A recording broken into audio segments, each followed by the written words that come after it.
Ryan Moore. Another jockey's title for him. 7 was the final tally. He's on the line from Newmarket now. Hi, Ryan. Hi, Nick. Thanks for joining us. How would you score the week overall for you? Because a lot of winners again, top jockey. Some of the Group 1s eluded you. When all the dust settled, what did you think of the week overall? Oh, I haven't had much time to think about it yet, Nick. We're thinking about next week now, really. Onwards. Yeah. Let's talk about these 2-year-olds then. Gstaad in the Coventry Stakes was very impressive. Aidan, speaking after the race, it almost suggested that he was a little bit surprised by how well he did it. How good a horse do you think he is? Oh, he felt like a very good horse. I suppose he was a little bit more behind maybe some of the more obvious models with Albert Einstein and Charles Darwin, but he's just improved, and big scopy horse. He got to 6 well, he'll get further. I thought it was a very impressive performance. I think are you just switching onto your car Bluetooth, Ryan? Oh, sorry, have I lost you? Have I? Sorry. No, I've got you back. I think I've got you back. No, I picked up what you were saying. We were seeing a headline there of Aidan in the paper saying, yeah, he's a good horse, but he's no Albert Einstein, and it was kind of a surprising thing to hear after the Coventry. It sounds as though you all think Albert Einstein really is out of the ordinary. Yeah, well, his work had been very good and he's impressive on both his starts.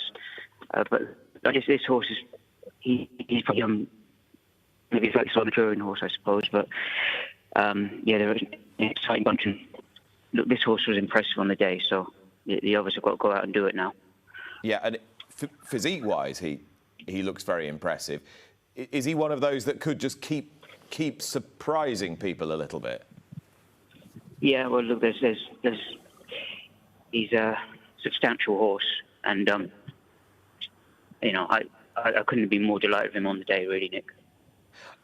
Filly Truelove in the Queen Mary. Now, clearly, because she'd run so close to Gstaad before, everybody knew that she was likely to run pretty well. You were very positive on her. What sort of feel did she give you? Yeah, again, another big, powerful lady.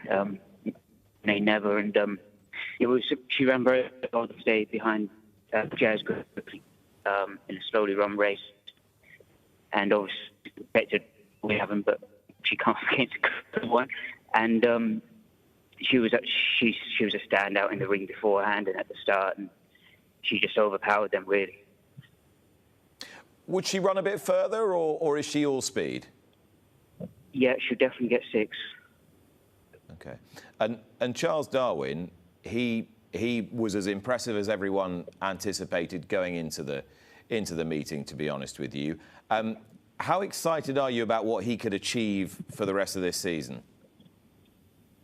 Yeah, look, he's a very, very mature, strong 2-year-old, and when you sat on him, it's like sitting on a horse you'd be riding a July Cup already. You know, he's an impressive horse, and he's so straightforward, and he jumped, he was ahead of everyone, he travelled better than them all, and when I asked him inside the 2, he just turned them away, and he couldn't be more pleased with what he'd done on the day. There was a little bit of talk after the race about possibly having a crack at the Coolmore-Nunthorpe Stakes. Is that something that appeals to you? You've been around long enough, you know enough about 2-year-olds and the race itself.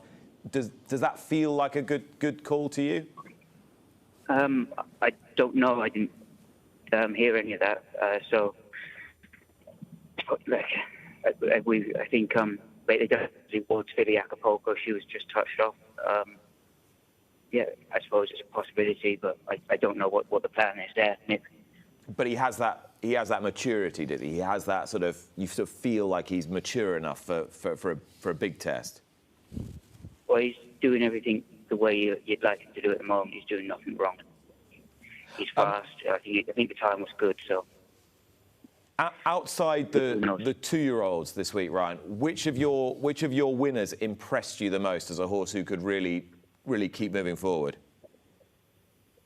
Trinity College was good, backing up from the French Derby, and he's getting better. So yeah, he was good, and look, Lloyd was he ran a massive race, and January ran a massive race. So there's plenty more to look forward to, and you know, we've got good, Henri Matisse. His run was very good. So they all ran well, really. I think.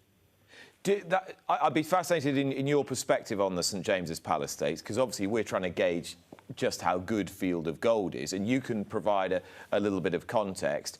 Would Henri Matisse, say, have won an average running of a St James's Palace, or even an above-average running of a St James's Palace? Yeah, I'd say he'd win an above-average running. He was beat by a very good horse in the day.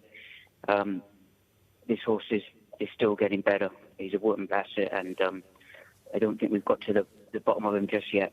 So I'm excited by what he can still do. And a miler through and through? Not necessarily. There's a chance he could get a bit further on the right sort of track. But he's got pace. He's a Breeders' Cup winner and French Guineas winner. And yeah, it was another good run. What did you make of the Gold Cup as a whole? Illinois stepping into Kyprios's shoes. They're pretty difficult shoes to fill. How well did he do? He ran a really good race. He got outstayed by the proven stayer. He travelled well. At the 2, he just emptied. And Aidan said, look, he was only pitched in sort of a month before the race, and he changes. He'd have to change things with him in the future. And when Aidan says some things, he usually gets it right. Ryan, I'm fascinated by your perspective on where Los Angeles sits now, and how well you thought he ran in that Prince of Wales Stakes. Yeah, well, that didn't go to plan. We went forward, and it's probably too close to a strong pace, but he got in his wrong lead, and he was a little bit tired afterwards, I believe. So I don't think we saw the best of him. Do you still believe in him as a 10 furlong horse as well as a 12 furlong horse? Well, he's a Group 1 winner at 10, but he showed last year. He won an Irish Derby. He's third in an art, but mile and a half isn't a problem. But you know, to be fair to him, Brown was very quick, and you know, he is a big horse who probably would appreciate just a little bit more kindness in the ground.